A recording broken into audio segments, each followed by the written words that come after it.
Assalamualaikum warahmatullahi wabarakatuh. Kami dari kelompok 5 yang beranggotakan 3 orang, yakni Putri Sri Wahyuni, Siti Ardi Iklimah, dan Bahtiar Maulana. Di sini kami akan menjelaskan materi tentang konstruktivistik dalam pembelajaran matematika. Mari kita beralih ke materinya. Yang pertama, kita perlu mengerti apa itu konstruktivisme. Konstruktivisme merupakan suatu pandangan tentang proses pembelajaran yang menyatakan bahwa dalam proses pembelajaran diawali dengan adanya konflik kognitif yang dapat diatasi dengan pengetahuan diri, dan pada akhirnya proses pengetahuan akan dibangun oleh pengalaman dari hasil interaksi dengan lingkungan. Kemudian adapun tujuan pembelajaran menggunakan sistem konstruktivisme ini ada 3. Yang pertama, pengetahuan, kemampuan siswa untuk mengajukan pertanyaan dan mencari pertanyaan, memancing kita untuk penasaran mengenai konflik itu. Kemudian membangun siswa untuk mengembangkan pengertian dan pemahaman konsep secara utuh. Yang ketiga, membangun kemampuan siswa untuk menjadi pemikir yang mandiri, menjadi lebih kritis mengenai konflik itu atau dalam masalah lainnya. Kemudian, konstruktivisme dalam perkembangannya banyak digunakan dalam pendekatan pembelajaran karena beranggapan bahwa seseorang yang belajar harus mempunyai konstruksi sendiri pengetahuan yang dimilikinya. Selanjutnya yaitu konstruktivisme dalam pembelajaran matematika. Pembelajaran matematika dengan konstruktivisme ini merupakan salah satu pandangan tentang suatu proses pembelajaran yang menyatakan bahwa proses pembelajaran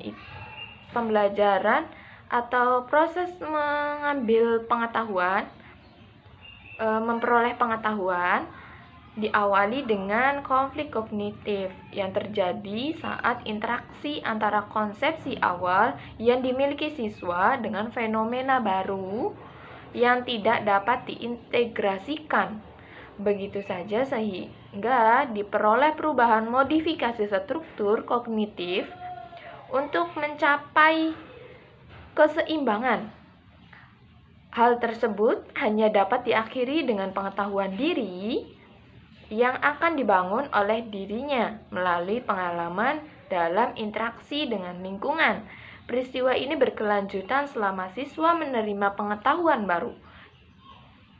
Jadi konstruktivisme ini berkaitan antara lingkungan dan memperoleh pengetahuan. Kurang dan lebihnya mohon maaf. Yang kemudian materi selanjutnya itu akan dipaparkan oleh rekan kami, yaitu akan dijelaskan oleh saya. Aspek utama dalam mengimplementasikan konstruktivisme dalam kegiatan pembelajaran matematika yaitu yang pertama, pembelajaran terpusat terhadap siswa.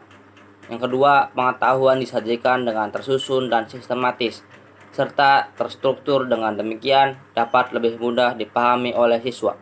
Yang ketiga, ada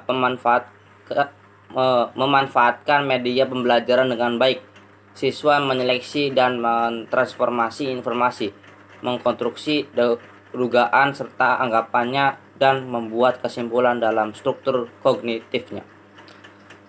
Adapun dampak konstruktif dalam pembelajaran matematika yaitu ada 8. Yang pertama ada selection, belajar berdasarkan seleksi pada pengalaman sebelumnya.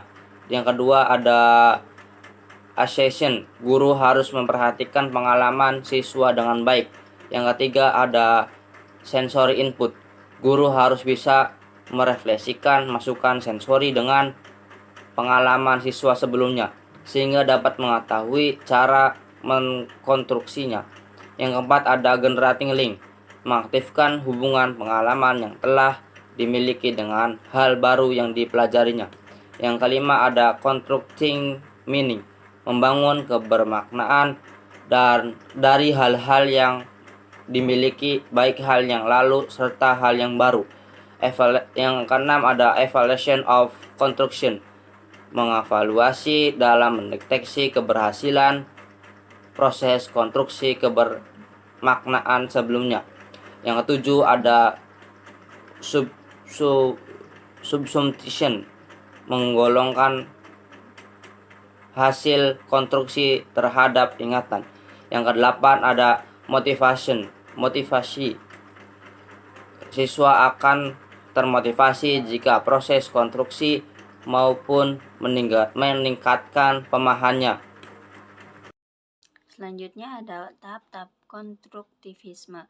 Tahap-tahap dalam konstruktivisme adalah yang pertama mengungkapkan konsep awal, membangkitkan motivasi. Yang kedua ada eksplorasi, dan yang ketiga ada diskusi dan penjelasan konsep, dan yang keempat ada pengembangan aplikasi. Berdasarkan gambar 1 dapat dijelaskan 4 tahap implikasi pembelajaran konstruktivisme, yaitu yang tahap pertama guru meningkatkan. Yang tahap pertama, berdasarkan gambar tersebut dapat dijelaskan 4 tahap implikasi pembelajaran konstruktivisme, yaitu tahap 1 guru mengingatkan kembali mengenai materi-materi matematika yang telah dipelajari sebelumnya, yaitu siswa diberikan kesempatan untuk mengomunikasikan, mengilustrasikan pemahamannya tentang konsep itu. Tahap kedua, siswa diberi kesempatan lagi untuk menyelidiki dan menemukan konsep matematika untuk pengumpulan, pengorganisasian, dan penginterpretasian data dalam suatu kegiatan yang telah dirancang pendidikan. Secara keseluruhan, tahap ini akan memenuhi rasa keingintahuan siswa tentang fenomena alam sekelilingnya. Tahap ketiga, saat siswa memberikan penjelasan dan solusi yang didasarkan pada hasil observasinya ditambah dengan penguatan pendidik, maka siswa membangun pemahaman baru tentang konsep matematika yang sedang dipelajari.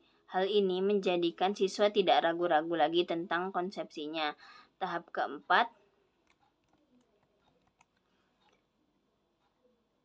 pendidik berusaha menciptakan iklim pembelajaran matematika yang memungkinkan siswa dapat mengaplikasikan pemahaman konseptualnya baik melalui kegiatan atau pemunculan dan pemecahan masalah-masalah yang berkaitan dengan isu-isu di lingkungannya.